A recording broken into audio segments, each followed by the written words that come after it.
Same question nationwide. Support is still at 58% nationwide.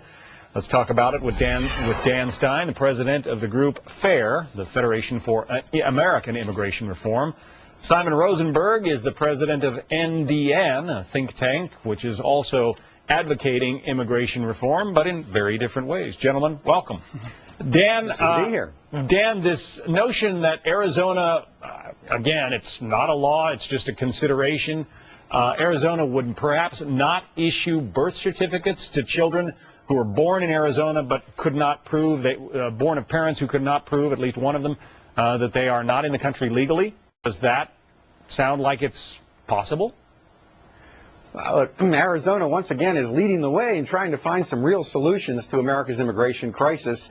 Look, language that was drafted in the 19th century, the 14th Amendment Citizenship Clause, arguably the way it's being interpreted now, it's defeating the operation of U.S. immigration controls. We've got some 4 million people who are born here to mothers who are here illegally.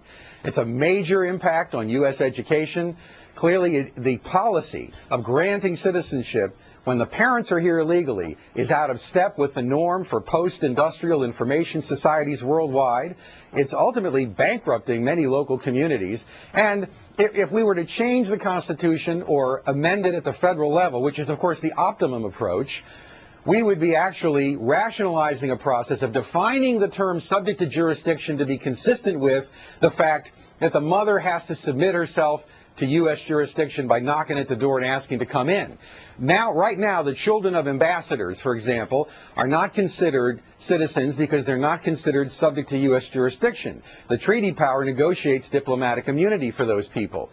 By the same token, you can make the argument that Congress can clarify the 14th Amendment to mean that mothers who have never submitted themselves to U.S. jurisdiction and whose presence here is completely outside the law, and for whom there is no social contract, those children should take the citizenship of the mother. Let's get to Simon first of all. Simon, 64% of Arizonans agree with this idea that if you can't prove you're in the country legally, your baby doesn't get to become an American citizen. What do you think about that?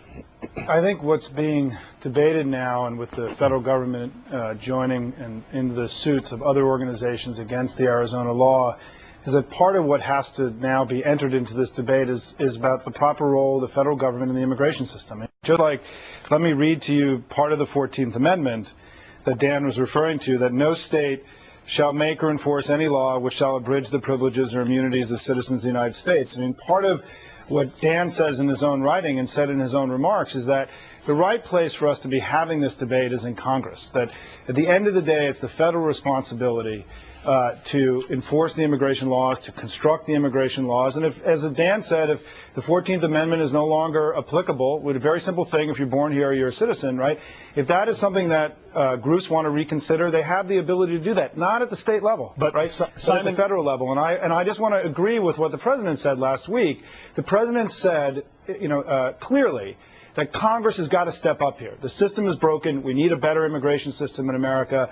Let's let these opponents of what's happening in Arizona come to Washington and encourage the two parties to work together to fix the broken system. I think that's what we need right now. But wouldn't you agree, though, that Arizona essentially passed this law because it was tired that of the federal government not doing its job and not enforcing the law? I agree with you. And the truth is the Democrats tried to pass immigration reform in 2006 and were blocked by the Republicans. They tried in 2007 and were blocked again. They've tried in this Congress and they blocked again. At some point, the Republicans in Washington, the Washington Republican Party, is going to have to get to a better place on this. All they are is no. Well, they're going to have to come together with the Democrats to figure out how to build a better immigration system. The Democrats clearly want to do this. So they need a partner in the Republican Party to do this together. It would be better if this was done in a bipartisan way. So, Dan, now you've got the prospect of the federal government suing Arizona because Arizona wants to, I guess, enhance immigration enforcement?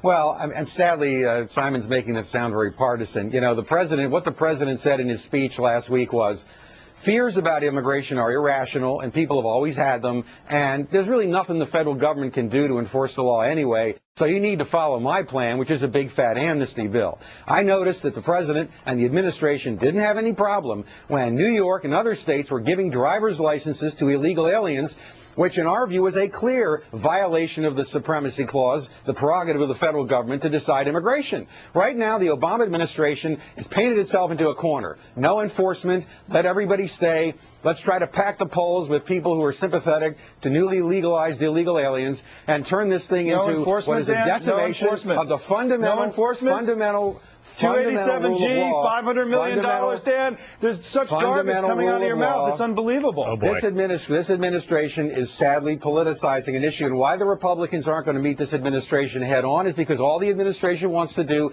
is let everybody stay, Gentlemen. ignore the rules.